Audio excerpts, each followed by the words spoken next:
Fala galera, tudo bem? Eu sou Felipe Aretax, professor de História, e hoje eu vou falar com os nonos anos. Vamos lá? Gente, a nossa aula de hoje vai falar sobre a Constituição da República e os primeiros presidentes. Mas antes que a gente comece, vocês fizeram o exercício que eu deixei na aula passada? O gabarito daquele exercício é a letra C de casa, ok? Vamos lá. Foca aqui nesse slide. Vê. Em 15 de novembro de 1889, a monarquia foi extinta do Brasil e formou-se um governo provisório republicano. Um governo provisório, ou seja, era uma ponte que vai durar de 1889 a 1891. E o personagem político que ficou responsável para governar neste momento provisório de instalação da República foi o Marechal Deodoro da Fonseca. É importante perceber que, nesse momento de criação da República, não existia ainda um modelo homogêneo criado de república. Então, alguns grupos sociais que participaram da instauração da República, eles começaram a disputar esse modelo. Então, houve uma disputa entre os segmentos sociais envolvidos na proclamação sobre qual modelo republicano deveria ser adotado no país. Percebam essas imagens aí embaixo. A gente tem três grupos sociais que estavam disputando esse modelo. O primeiro deles é o modelo liberal, certo? Que queria que houvesse o modelo fosse presidencialista e federalista. O segundo grupo era o grupo dos positivistas, que queria que o modelo republicano fosse o poder federal forte e centralizado. E o terceiro grupo era o grupo dos chamados jacobinos, que queria que o modelo tivesse uma participação popular nas decisões políticas. Gente, vejam só, o grupo do liberal e dos positivistas vão ser os principais grupos que vão disputar e negociar a adoção do modelo republicano. Só que tem uma característica interessante, porque tanto liberais quanto positivistas, eles não queriam que houvesse uma maior participação popular dentro da República. Nesse sentido, os jacobinos eles ficaram um pouco escanteados, ficaram de fora dessa negociação do modelo instalado para a República. Volta lá para o slide, olha só. Durante o governo provisório, várias providências foram tomadas no Brasil. Primeira delas, a instituição do federalismo, o que significa dizer que a nação brasileira agora seria dividida em estados, certo? Antes eram chamados de províncias, agora vão ser chamados de estados e cada estado vai ter a sua autonomia. Segundo ponto importante a destacar, a separação entre igreja e estado. Antes, durante o Império, a Igreja e o Estado estavam juntos, com a mediação do padroado régio, lembrem-se disso. Terceiro ponto, a criação de novos símbolos nacionais. E aqui eu quero chamar a atenção para vocês, porque a gente vai discutir mais a fundo daqui a pouquinho sobre isso. Quarto ponto, a promulgação da Lei da Naturalização, que colocava que todo estrangeiro residente no Brasil naquele momento podia se naturalizar brasileiro.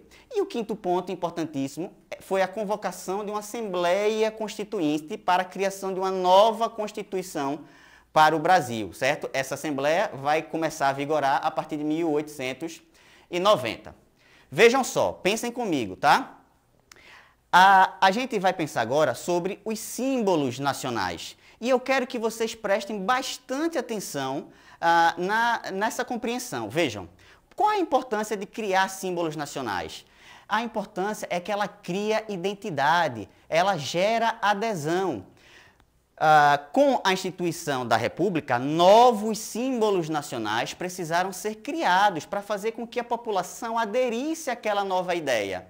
Então, uma nova bandeira foi adotada, um novo hino foi adotado. Vejam só, eu destaquei primeiro para vocês aí essa bandeira imperial do Brasil. Eu vou trazer para vocês só dois elementos. O retângulo verde, que fazia parte da bandeira imperial do Brasil, ela falava sobre a Casa Imperial de Bragança, né, que fazia referência a Dom Pedro I, quando eles chegam aqui quando é proclamada a independência em 1822. O losango amarelo fazia referência à Casa de Habsburgo, que pertencia à princesa Maria Leopoldina, a esposa de Dom Pedro I. Então vejam, toda essa simbologia que está dentro da bandeira imperial, ela faz referência a esses símbolos da monarquia, ok? Gente, atenção agora para essa mudança na adoção de uma nova bandeira, a bandeira republicana do Brasil. Vai para o slide, ó. A bandeira republicana manteve o padrão de cores da bandeira imperial de forma proposital. Proposital para que não causasse tanto estranhamento. A sua maior inovação foi a substituição do escudo de armas pela esfera azul com estrela e o lema positivista Ordem e Progresso. Positivismo que estava sendo muito adotado entre os militares naquela época, tá? Principalmente pelo Major Benjamin Constant, que era um dos líderes do clube militar no final do século XIX, ok?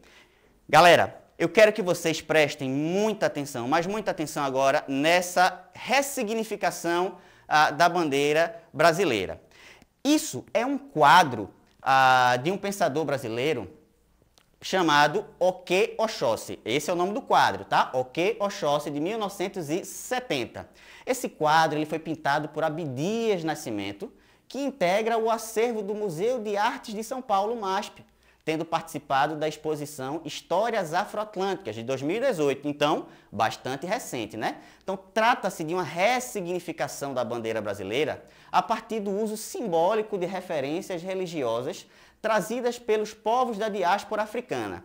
Foquem nessa imagem da bandeira, tá? Vejam só, vocês estão percebendo que Abdias Nascimento, ele manteve o padrão das cores verde, amarelo e azul, só que ele vai agregar a essa bandeira, que é a bandeira republicana, elementos da ancestralidade e da culturalidade, né, pertencentes à religião dos povos africanos, né, fazendo referência aí ao orixá Oxóssi, que é esse Ofá, que é a flecha e o arco. E ele tira o lema positivista que fazia referência aos militares e coloca a saudação do orixá, que é o Oquê, Oquê, Oquê.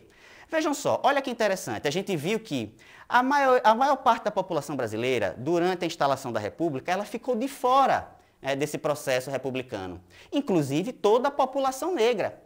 E toda a população, por exemplo, das etnias indígenas. Se a gente fosse pensar, por exemplo, se alguns grupos étnicos indígenas fossem ressignificar a nossa bandeira, como é que seria então que eles faziam, que eles criariam essa bandeira? Não é interessante pensar sobre isso? Vamos voltar. Volta para o slide, olha só, vê. Em 1890, representantes estaduais eleitos reuniram-se em uma Assembleia Constituinte no Rio de Janeiro e elaboraram a primeira Constituição da República, promulgada em 24 de fevereiro de 1891. Foca aqui em mim, vê só. Seguinte, esta é a primeira Constituição da história da República, tá? Isso quer dizer, professor, então, que não é a primeira Constituição da história do Brasil? Não, não é. Gente, lembrem-se da Constituição outorgada em 1824, né? E, professor, qual é essa diferença, então, entre promulgada e outorgada? Outorgada significa que ela foi imposta, tá? Dom Pedro I, ele impôs uma Constituição em 1824 à população. Essa nova Constituição de 1891, ela foi promulgada, ou seja, ela foi discutida e votada de forma democrática, o que já era um avanço, né? Então, vejam só, entre várias novas determinações da Constituição, seu texto destacava, importantíssimo, tá, gente? Então, ó, primeiro ponto, a divisão do Estado brasileiro em três poderes independentes, legislativo, executivo e judiciário. E há aí a extinção do poder moderador, que era o símbolo maior do antigo regime monárquico que vigorava no Brasil durante o período imperial. O segundo ponto é a adoção do federalismo e do presidencialismo. Federalismo que dividia o território brasileiro em estados autônomos e independentes, e o presidencialismo dizia que a cada 4 anos a população brasileira seria convocada a votar num presidente da República. O terceiro ponto, e o mais importante dessa Constituição, era o seguinte: tinham direito de voto todos os homens maiores de 21 anos, exceto, olha só isso, tá? Analfabetos, mulheres, mendigos, soldados, membros de ordens religiosas e indígenas. Ou seja, essa Constituição, ela não garantia o exercício da cidadania para todo o conjunto da sociedade brasileira nesse momento. Essa Constituição, ela alijava, ela excluía o conjunto, a grande maioria da sociedade brasileira do processo cidadão. Só quem poderia votar eram homens brancos maiores de 21 anos e, com certeza, pessoas que tinham poder aquisitivo muito alto, membros da elite, o que corrobora aquela nossa ideia de que a República, ela não vai criar uma ruptura, mas uma continuidade, né? Na manutenção dos privilégios da elite que dominava o cenário econômico e político nacional. E quem foram, então, os primeiros presidentes da nossa República? Olha lá no slide, vê só. Promulgada a Constituição de 1891, a Assembleia Constituinte foi transformada em Congresso Nacional, tendo sido a primeira eleição indireta da história da República. Mas, professor, o que é que significa essa ideia de eleição indireta? Significa que não foi o povão que foi às urnas votar. Nessa primeira eleição para presidente na República, quem vota são os congressistas. Quem votaram foram os congressistas, os deputados e senadores. E os representantes eleitos foram para presidente da República, Deodoro da Fonseca, e para vice, Floriano Peixoto. Nesse momento, gente, os componentes das chapas, eles eram votados de formas diferentes, tá? Então, bora lá. Esse primeiro momento da República é chamada de República da Espada, tá? Ou Primeira República. Deodoro da Fonseca vai governar, tem um governo, uma passagem muito rápida, né, em 1891, e Floriano Peixoto entre 1891 e 1894. Rapidinho, então, para a gente finalizar e ver a diferenciação entre esses dois governos. No governo de Deodoro da Fonseca, Deodoro, ele assumiu o poder sem o apoio dos cafeicultores paulistas, tá? Então, era muito difícil para Deodoro governar sem o apoio do Congresso. Por quê? Porque Deodoro era visto como um autoritário e ele havia sido responsabilizado pela crise econômica do encilhamento. Então, como é que Deodoro vai responder a essa interdição do Congresso? Em 3 de novembro de 1891, ele fechou o Congresso e prendeu os líderes da oposição, o que vai gerar uma crise enorme e deflagrar uma primeira guerra civil, ou revolta civil, se assim podemos dizer, no Brasil, que é a primeira revolta da Armada. A Marinha vai ficar contra Deodoro da Fonseca, certo?